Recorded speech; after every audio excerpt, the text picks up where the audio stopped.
Greetings, coaches. This is Sarah Griffith. Welcome to day 2 of our Best in Class customer service training. Today, I'm going to show you the steps that I take right before I sign a new client and then after to ensure that they're getting the best customer service that I can possibly provide. As I talked to you about yesterday, my goal is to go the extra mile with these people. I want them to know that I am here for them to support them and that they are truly getting value when they make their purchase and buy that initial challenge pack. I want them to know that they have invested in me, but I too am investing in them. And so, what I'm going to show you first is a Google form that I use, which is my initial health assessment form. Typically, this goes out in my newsletter. This also goes out to my new clients whenever they express an interest. This is one that I had used last month. I'm going to scroll down so that you can see it, and I just call it a generic health assessment form. During our initial conversations, we usually talk about what their goals are, but we don't always go into extreme detail where we ask, I don't usually ask medical questions up front. I don't typically ask, food allergies or whatnot, or family history. So this is my chance to really see who is it that I'm working with this month and what is it that I really need to be conscious of. I then take this information, it defaults to a spreadsheet, and then I get to see, and I like to go back and look at this a couple times during the challenge because when you're working with masses of people, it's actually very easy to have them get lost in the shuffle. So for me, I like to go back and look at these responses and I like to say, am I serving this person? Am I giving them what they needed? Am I delivering on what I said I would deliver in those initial conversations? So this form from the beginning is very helpful for me. I also like to do a midpoint check-in as well as a check-in at the end. So for example, this is my midpoint check-in for my To-Be Mindset clients. I ask them questions like, what date did you officially start using the program? Have you actually been using the tracker? Did you watch all the To-Be training videos? What are you most proud of? What are you still struggling with? What goals do you have? Are you currently doing exercise? These are all answers that are going to provide me with really good stepping points for how I can continue to serve this person. It is so easy when you're running a challenge group. I mean, my To-Be Mindset challenge group had over 80 women in it. It is so hard to have people fall through the cracks. But by doing touch points like this, where you're actually getting the chance to check in with them, it can keep them on a shorter leash, which in turn will help them to get better results. Another thing that I like to do is I like to use the My Challenge Tracker app. That is where I run all of my challenge groups from, but I like to use it and I like to send messages through the app. I know that some of you are not currently using my challenge tracker. Some of you are still running your groups on Facebook, but for those of you who are doing it this way, I love the option to send out a message to all of them. So all you would do is just click on this button to send it to all 84 people in the group and then boom, I can send a quick email. I love to send this on Sunday nights to do a quick check-in, let them know I'm thinking about them, I'm rooting for them. I typically give them some words of encouragement, and then I like to hit send on this and just so that it's more than just me posting in the group. Because again, sometimes people need that personalized attention. A lot of them will write back from this message and they will share things in an email with me that they wouldn't necessarily share with the challenge group. So for those of you who are not utilizing this, I would get in the habit of making a weekly effort to message these people through the app, offering extra support or encouragement. I'm going to close out of the My Challenge Tracker app right now, and I'm going to switch gears. So I've shared with you this assessment, the midpoint check-in, and I also have an end one as well. Now, what I'm going to talk to you about now is something that I feel very passionately about. Not all coaches do this, and I didn't always do this myself. I will tell you that this is an extra layer of work on your plate, and I know that some of you are not in the position where you can add anything to your plate right now. But I made a decision in January of 2018. I said I needed to be a better coach. I was doing a wonderful job of bringing people in, But I wanted more clients who were getting phenomenal results. I wanted more clients who were sticking with this more than a month. I wanted people to be able to say to their friends, Sarah Griffith helped me get these results. That was my goal. I really wanted to pride myself on people submitting results to the Beachbody Challenge. I'll share more about that later in this week, but I decided that in order to be that coach, I needed to put in a little bit more effort and I was going to have to go the extra mile. And so I made a decision that I was going to be offering weekly client calls. I know that some of you are thinking, not another call, right? Because we get so wrapped up in our coaching calls that we don't even think to do client calls. Here's the thing, if you do weekly client calls, you are offering value beyond expectation. They did not necessarily know that they were getting this. I will tell you that they will be forever grateful for your time and they will see you as an asset in their weight loss if you decide to do this for them.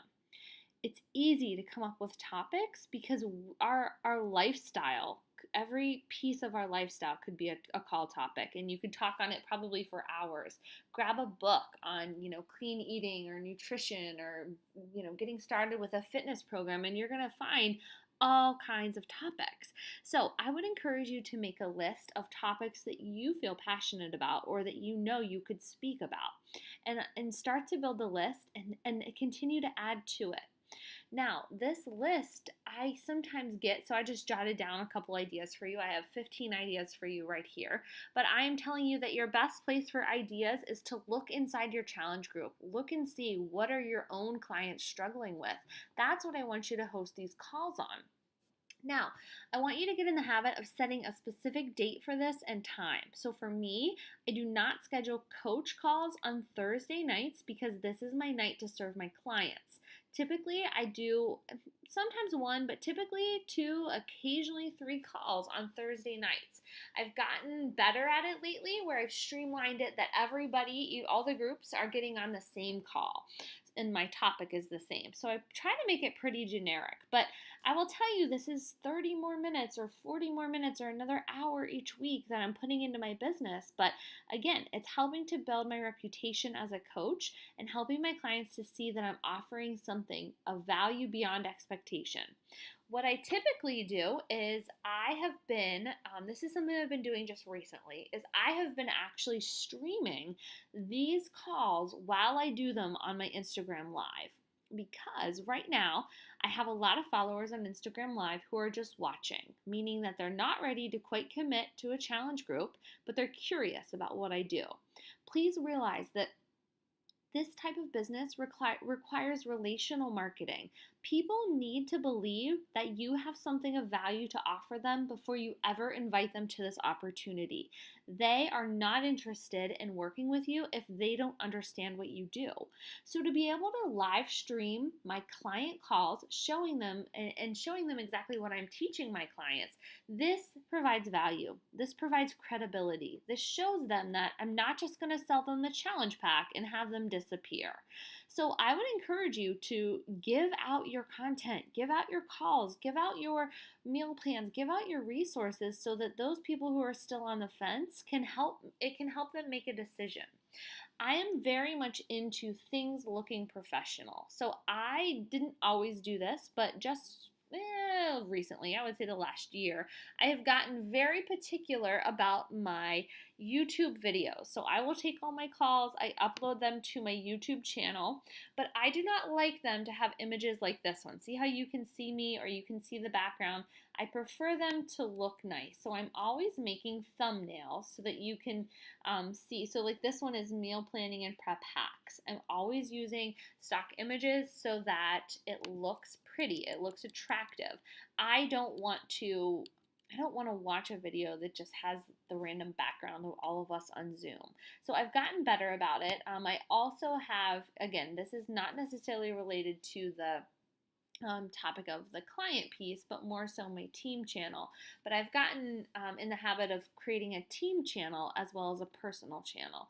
So I have a channel now where I upload my content, my business content for my team, and then I have my personal channel. My personal channel is where I have more of the things that I'm giving out to my clients and sending them to, rather than I don't necessarily want to be giving them meal plan suggestions, and then the next video that loads is me teaching how to recruit on Instagram. So I needed to make that decision where I created a separate channel. So that's what I've been doing now more recently, so that the two are separate. So on here, if you look at my team training channel, I've just recently started uploading it, but I have business videos, and then I also have playlists for my coaches. So again, this is not where my clients are going to be coming as far as content goes. They're going to be going to my personal channel. But if you look at my videos, all of them have a image that would hopefully make you want to watch. I come up with a little catchy title, and then I always include my team logo typically, as well as my name, so that people know where it came from. I create these designs in Canva. I do all of my business marketing in Canva. My assistant also helps me with it. So I would encourage you to go the extra mile when you're going to promote in your challenge group that you're hosting a call this night or whatever. Make an image for it. Intentionally make the image a YouTube thumbnail so that you can share that image, but then you can use it as your thumbnail for your video. So you kind of kill two birds with one stone. Again, the extra mile. You look more professional when you do these particular things rather than just saying, hey, jump on a Zoom with me at this time. I also would encourage you to get them in the habit of getting on these calls and not just listening to the playback, because what's going to happen is you're going to form a community with these women. You're going to help them get better results, but in turn, you will probably also turn them into working coaches down the road, because they're already modeling and expressing behaviors of a working coach that's really got skin in the game. So I'm going to wrap up this training for today. I hope it was helpful, and I hope it gave you some new ideas for going the extra mile. I would love to hear any call topic ideas that you would suggest we consider adding to our list of client call topics. It would be awesome to hear from you. Please know that all of you have a gift, and all of you have an area of expertise that you're good at. Your clients need to hear from you. So please share your gift. Whatever interests you, whatever is your talent, do calls on that topics. Whatever you're passionate about. Not necessarily topics you think you have to do them on, but simply topics that you're good at and what your clients need. So anyways, thanks for watching. Looking forward to day 3 with all of you tomorrow.